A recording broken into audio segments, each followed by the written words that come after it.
Olá pessoal, nesse vídeo a gente vai dar uma olhadinha no Athlon 64 3500 que eu tenho aí desde os idos de 2004 e na realidade esse computador aqui eu apresentei há 2 vídeos atrás no VBE 210 onde eu faço todo o trabalho de botar uma placa-mãe de Pentium 2. No caso daquele vídeo eu mencionei que eu ia utilizar esse computador aqui como base para rodar aquela placa de Pentium 2. Por diversos motivos que eu vou mostrar aqui, isso não foi possível. Então naquele vídeo eu cheguei a fazer filmagens mostrando o computador, ligando pela primeira vez, vendo se os componentes estavam funcionando e tal. E mostrei inclusive o computador por dentro, só que eu acabei resolvendo editar aquilo fora do vídeo. Por quê? Porque como nada podia ser reaproveitado para o Pentium 2, ia ser apenas um gasto de tempo desnecessário. E então, comentando, com alguns comentários aí, principalmente do rapaz do canal Nintendo, eu falei, não, vou apresentar esse computador de maneira apropriada num vídeo futuro. E o futuro chegou. Então, vou dar uma olhadinha nesse carinha aqui. É o meu computador belezinha, que eu tenho aqui desde muito tempo, já virou até vintage, relíquia, né?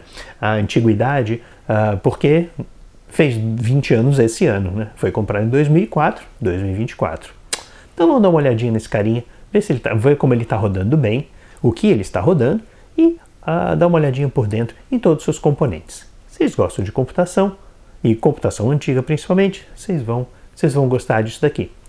E no final, no bônus, eu vou dar uma olhadinha também no Pentium 2 com uma placa um pouco mais avançada, agora compatível, uma placa GP compatível. A gente vai dar uma olhadinha nele rodando também em toda a sua glória. Vamos lá. Bom, tá aí o bichinho. Ligando ele, eu vou mostrando algumas coisas enquanto ele vai dando o seu boot normal. Basicamente, é uma placa MSI, tá? MicroStar International, MSI Platinum, se não me engano é 7025, uma das placas bastante avançadas na época para o Athlon 64 processador. Tem 1 GB de memória e no caso aqui eu tenho 2 HDs de 160 GB comprados numa promoção de sexta-feira de Black Friday, lá nos idos de 2006. E esse caso aqui, deixa eu ver só como é que está funcionando. Tá com um probleminha aqui na CMOS, muito provavelmente porque a bateria da CMOS está fraquinha. Outro detalhe também, ele tem RAID integrado na placa-mãe, que é um cacareco que eu tive um maior problema com isso, depois eu conto a história. E eu tenho uma plaquinha SCSI aí. Essa plaquinha SCSI eu integrei ela muito tempo depois, que eu precisava integrar uma unidade de digitalizadora da Tektronix. Eu acho que eu mostrei isso num vídeo atrás, e aí eu acabei comprando essa placa no mercado local a preço de banana. Então vamos ver aqui, eu acho que o relógio foi pro vinagre, acho que não vai ter problema, mas tá aí, né? Configuração com DVD rewrite com double layer, inclusive, então é um DVD bastante avançado, tá? E no caso aqui, o resto aqui, os 2 HDs que eu havia comentado, 2 HDs de 160 GB e o flopzinho aqui na corzinha cinza que casa bem com o gabinete. Gabinete maravilhoso. Eu simplesmente só vou dar uma salvar aqui e entrar no boot. Só mais um detalhe, na realidade, no início aqui, esse Cell Monitor, na realidade, era uma das primeiras implementações da MSI para fazer overclocking nessa máquina, tá? Então você podia habilitar isso aqui e fazer as configurações, os tweaks todos necessários para fazer overclocking nessa máquina, tá? Apesar do Athlon 64 ser 3500, na realidade eles faziam equivalência, tá? 2.2 GHz, eles diziam que era equivalente a 3.5 GHz do Intel. E nessa época a AMD estava dando um coice na Intel, porque o Pentium 4, que era o mainstream da Intel, era mais lento do que os Athlons nessa época. Então realmente é por isso que eles faziam essa equivalência. Mas então vamos lá, vamos botar aqui para a gente entrar no sistema operacional. Eu acho que está tudo funcionando direito. Na realidade eu fiz o teste lá e não fiz o teste da outra vez, estava tudo belezinho, tá? é uma máquina Windows XP. E no caso aqui, comentando só sobre a máquina, esse gabinete aqui foi comprado na Santa Efigênia, em São Paulo. Era um gabinete que estava sozinho numa loja, mas eu o peguei e eu senti que ele era muito leve. Ele é todo de alumínio, super, super, super levinho. Então ele é um gabinete realmente especial. Lamentavelmente está com muita marca, tem um quebradão aqui. Isso aqui infelizmente foi um acidente estúpido. E aqui embaixo ele tinha também umas novidades interessantes, que eram as portinhas na frente, né? Portinhas USB e áudio, tá? O áudio ainda funciona, portas USB, essa porta de cima ela estava mais ou menos, a porta de baixo quebrou, o terminal, a lingueta de plástico quebrou com os anos de uso, e eu não sei se eu acabei batendo aqui, quebrou, não me lembro exatamente do que aconteceu, mas paciência, é isso aí mesmo. Aí essa grande grade aqui, tá aí ó, o Windows XP, bonitão aí na tela. E aqui, essa grande grade aqui, na realidade, é um baita de um ventilador que eu comprei aqui nos Estados Unidos, tá? Mas era bem bacana porque era bem da cor do gabinete e dá uma excelente refrigeração aí para o gabinete, tá? Bom, aqui no caso é um Windows XP, tá? E o mouse não está funcionando, paciência. Acho que eu devo ter esquecido de desligá-lo. Mas é um Windows XP e no caso aqui rodando uma placa da NVIDIA, tá? Uma placa da NVIDIA, mas esse sistema aqui é AGP. Então é uma placa da NVIDIA avançada, mas, claro, naturalmente não é tão avançada quanto as placas atuais. Mas enfim, basicamente é isso. Eu depois vou dar uma olhadinha. O sistema está funcionando bem, tá? Eu fiz um teste da outra vez, mas infelizmente esse sistema está vazio. Ele não tem nada realmente instalado. Eu usei para algumas coisas específicas, mas não teve nada muito especial instalado aí não. Mas enfim, chega de blá blá blá, vamos dar uma olhadinha dentro do computador, que é alguma coisa interessante também. Bom, tá aí o interiorzão da máquina, tá? Basicamente sobressaindo aqui o grande processador, ventiladorzão da Thermaltake e uma ventoinha toda de cobre super bonita, tá? Aqui é a seção de memórias. Eu comentei que o computador tem 1 GB de memória, mas depois eu notei, eu acho que devia ter um pente solto aqui. Depois eu vou apertar esses pentezinhos legais. Só tirei eles aqui pra gente dar uma olhadinha depois. Mas ele tem realmente 1 GB de memória e funciona bem, tá?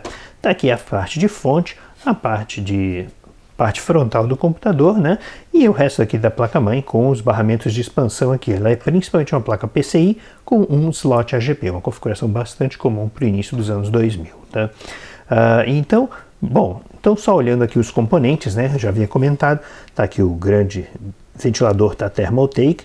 Ele é um ventilador muito, muito silencioso para a época, tá? O monobloco do dissipador é todo de cobre, é absolutamente lindo. Realmente muito potente para o processador. Esse ventilador foi comprado aqui nos Estados Unidos junto com a placa-mãe, junto com o processador e com os 2 pentes de memória. Cada pente de memória, eles eram um conceito novo para a época, tá? Era um par casado de Corsair Twin-X, muito lindos, tá? 512 MB, DDR400, que era a velocidade compatível, tá? Com a época aqui, né? Com a época aqui, DDR400, e com os timings, né? As temporizações de CL, de RAS e CAS bem otimizadas para o processador. Isso aqui foi um trabalho da época, muita novidade, mas você precisava de fazer muita pesquisa na época. Como é hoje em dia também, mas hoje em dia é muito mais fácil. E aqui está aqui a placa, né, com os bancos de memória, né? Púrpura e verde, justamente para você poder botar a memória em canal duplo, dual channel. Tá? Realmente grandes novidades na época. Na seção de fonte aqui, eu tinha a fonte que precisava, essa não é uma fonte original, eu tinha uma fonte da Thermaltake comprada no Brasil, numa loja em São Paulo, quando começaram essas grandes marcas a entrarem no Brasil. Eu comprei lá, paguei uma grana, mas a fonte era uma porcaria, tá? Então ela durou por relativamente pouco tempo, mas então essa é uma fonte nova, mais moderna, comprada aqui nos Estados Unidos ou ganhada, foi uma das duas. Essa é uma fonte da OCZ, bem mais moderna, tá? E ela já tem também tinha que ter as entradas, né, para alimentação do barramento PCI, né, uma tomada específica aqui, e o normal ATX que está emaranhado aqui, está no meião aqui da coisa, tá? Mas ela já tinha esses cabos super bacanas, todos envoltos aqui em malha, né? Porque aí melhorava um pouco a dissipação de calor, pelo menos deixava o ar ser um pouco mais livre aí para fluir na caixa, né? Bem como também esses cabos aqui, que são mais antigos, os cabos IDE, tá? E eu tinha também um cabo nesse estilo também, mas para o flop. É que o cabo para o flop estragou e aí eu acabei tendo que usar esse cabo mais chinfrinho aqui, mais tradicionalzão aqui, digamos assim, para poder fazer funcionar a coisa toda. Então não tem jeito, né? No mais aqui também tem aqui, então a gente tem aqui os terminais, as interfaces SATA dos dois HDs e o drive de DVD, na realidade ele é paralelo ATA, né? E esse que foi um dos problemas que eu achei que eu fosse reusar no Pentium 2, mas não tinha jeito, né? A placa do Pentium 2 é paralela e os drives aqui eram SATA, então não ia funcionar mesmo, tá? Bom, outros detalhes aqui da placa-mãe, tá aqui o chipset integrado, é da NVIDIA, tá? É o Enforce 3, se não me engano, alguma coisa assim, depois eu tenho que verificar direitinho. Ele tem RAID, ele tem uma série de outros parangolés aqui, muito bacaninha, tá? O Core Cell aqui, na realidade, era a unidade que eles diziam que era para overclocking, então essa unidadezinha de Core Cell aqui era feita para isso, para fazer o overclocking dessa coisa toda, todos esses conceitos muito novos, tá? E aqui vamos dar uma olhadinha nas placas aqui. Eu tenho na realidade a placa SCSI que eu comentei, a placa de vídeo, a AGP, e eu tenho uma placa aqui incrível da Creative Labs Fatality, que eu tinha esquecido completamente que ela estava aqui dentro. É uma placa de som extremamente avançada, com excelente relação sinal-ruído, muita qualidade mesmo, 24 bits, etc. Põe o som integrado na placa-mãe no chinelo. Essa placa-mãe, na realidade, tem som integrado. Ela é bem avançada nesse sentido. Tem o som integrado aqui, mas está desligado porque a placa externa aqui é muito melhor. Outro detalhe também são as portas, né? Portas seriais e paralela, tradicionais, e portas PS2 também, que era a coisa comum nessa época. E USB 2.0 já nessa plaquinha aqui, que também já era bastante, já estava se tornando mais corriqueiro aí. Então, basicamente, esse é o interiorzão da máquina. Vamos dar uma olhadinha nas placas individuais. Bom, tá aí a Creative Labs Fatality, absolutamente maravilhosa, tá? Com entradas e saídas PDIF, até a saída aqui de MIDI, se não me engano, eu não sei se essa saída tinha joystick. Não, essa placa aqui era uma saída diferente. Era uma saída para uma unidade externa que eu não tenho. Essa placa eu comprei na promoção, digamos assim, tá? O processador aqui até com seu dissipadorzinho aqui, memória RAM, saída aqui, entrada para CD, né? Um monte de capacitores aqui, justamente porque essa etapa de analógica, né? Então tá aqui, provavelmente esse carinha aqui é o codec. Tem toda uma etapa analógica aqui com os amplificadores de saída, né? E aqui na pontinha, né, dela, né? Todos os terminais dos canais, se não me engano, isso aqui é 5.1, não é 7.1, mas tem todos os canais de saída, um canal de entrada aqui e esse terminalzinho especial aqui. É uma placa PCI, que é mais do que suficiente para áudio dessa capacidade. Do outro lado aqui, só um pouquinho empoeiradinho, mas nada fora do normal. Bom, e tá aí, essa aqui é um pouco menos interessante, mas é a placa SCSI HA2940AU. É uma placa SCSI 2, mas ultra velocidade, mas ela não era wide, ela não era o barramento de 32 bits, ela era apenas 16. Então, um barramento aqui SCSI com 50 pinos, terminais IDC com 50 pinos aqui, e esse terminal externo aqui de 68 pinos para unidades externas aí SCSI. Enfim, plaquinha PCI, essas plaquinhas eram muito caras na época, mas enfim, com a obsolescência, isso ficou, o pessoal praticamente jogou fora.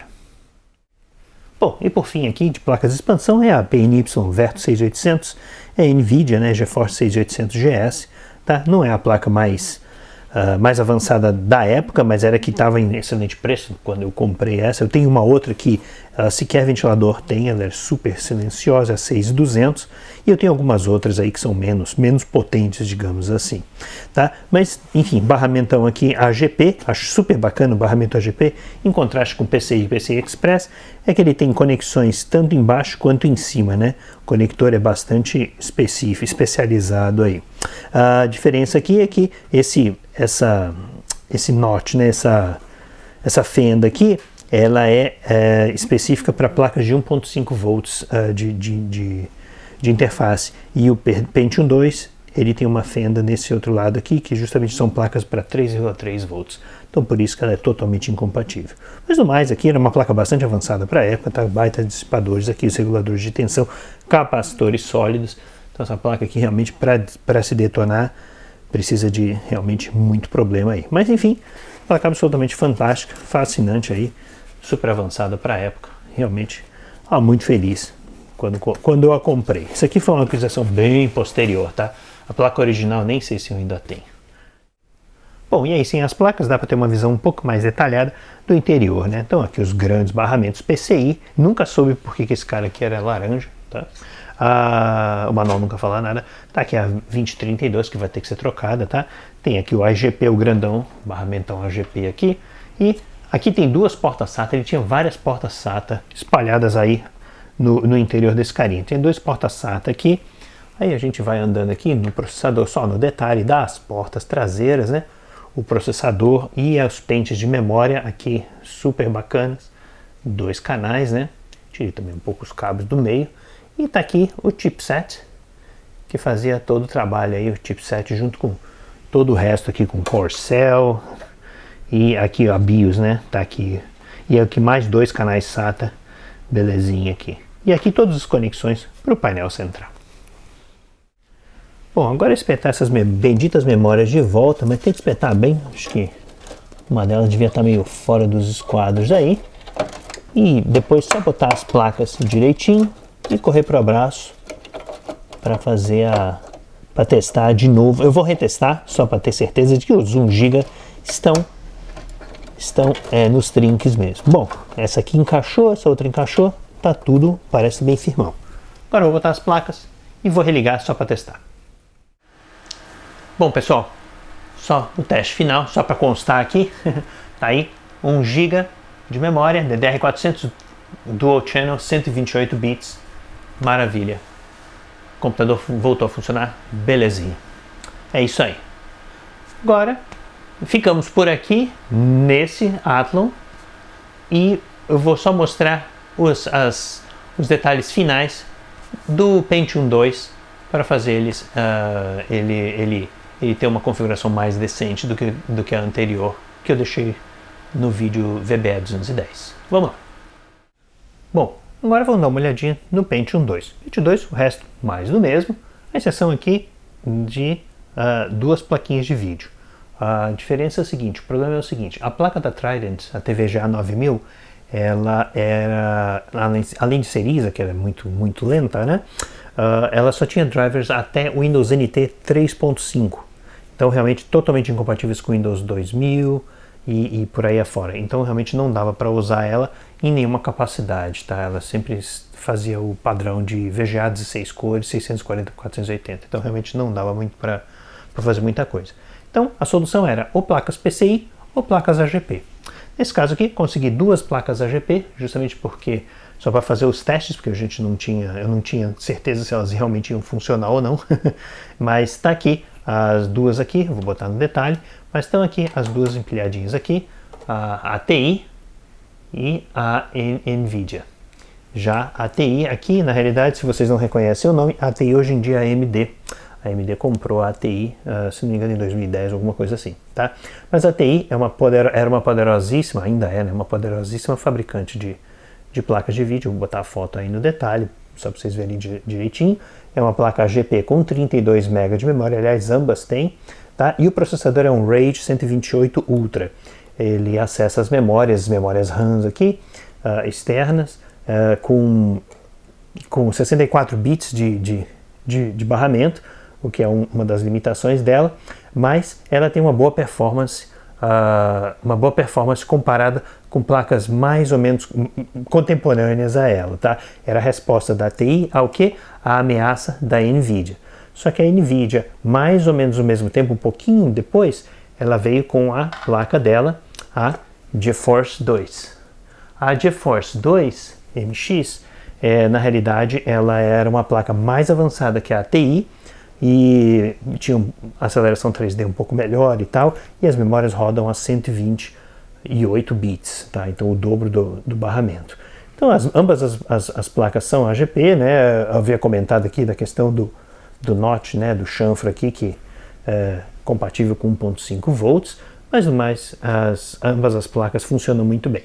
Um dos detalhes da NVIDIA, tá? Que veio para mim, ela veio bem estuporada. Na realidade ela tem que ter um dissipador de calor. Eu vou mostrar a foto aí como ela veio originalmente. Alguém arrancou o dissipador e aí só ficou a pasta térmica. É uma pasta térmica meio como um cimento, mas estava bem ruinzinho. Eu tive um trabalhão para limpá-la e chegar nesse ponto aí. Mas enfim, eu não vou rodar essa placa a NVIDIA por enquanto, porque ela está sem dissipador. Eu depois tenho que adaptar alguma coisa. Então vou rodar o Pentium 2 com a ATI Rage Pro, que também é uma excelente placa. Bom, vamos ligar. Tá aqui, monitor, chave de liga desliga, e daqui a pouco vai aparecer aí a bichinha. Funciona muito bem, tá? A placa realmente funciona muito bem. Tá aí. Não apareceu nada da ATI, eles não tinham mostrando a BIOS, mas funciona muito bem na resolução, o que é legal na resolução nativa do monitor, que é 1280 por 1024. Não era um monitor comum para a época, os monitores na época só começaram a ter essa resolução um pouco depois, mas a placa funciona muito bem, tá? Um dos detalhes bastante curiosos da ATI, tá aí uma resolução lindíssima agora, tá? Não aquele cacareco do VGA, mas um dos detalhes da ATI é justamente que ela funciona melhor em 32 bits de cores ao invés de 16 bits de cores. Isso é um detalhe interessante. Ele gerencia melhor, o device driver gerencia melhor esse tipo de detalhe aí. Bom, pessoal, tá aí, o computador funcionando. Space Cadet Pinball aí da Microsoft em modo demonstração e com o áudio funcionando da nossa SB Live 24, plaquinha PCI que eu também arrumei para botar nesse computador. Agora a coisa toda está completa, o Pentium 2 está tinindo. Agora é arrumar só um gabinete para ele, bacaninha, mas sendo ATX, o gabinete para esse carinha é muito mais fácil. Então, vamos lá. Tá aí, esse carinha jogando, o computador jogando contra si mesmo. Mas é isso aí, pessoal. Aquele abraço e até a próxima.